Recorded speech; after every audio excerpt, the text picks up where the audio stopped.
Tonight's top story, big changes went into effect today for Bloomington city staff.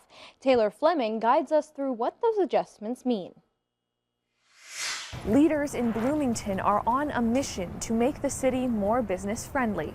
Their latest effort is to reorganize the city government. Tuesday night, city councilors voted 7-0 to create two new departments. The former Economic and Community Development Department has been split into two branches. Development Services will handle planning, zoning, and permitting. Community Impact and Enhancement will be in charge of grant money and community projects. The city has also created a new job, an economic specialist who will work directly with businesses. When they need site selection, or maybe they already have a site, and then permitting, really just having someone to be with them through every single step of the process, answering all of their questions so that they don't have to wonder, who do I call next? She found out about her new job 2 weeks ago, but she feels ready for the transition. The deputy city manager hopes the changes will help the city avoid communication problems of the past. Frankly, we haven't done a great job of managing the process.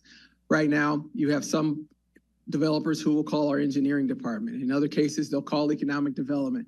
We've had complaints over the years about the timing of our review process. Rules and regulations for businesses will not change. There are no new hires for reorganization. Existing city staff will fill out the new departments. In Bloomington, Taylor Fleming, 25 News.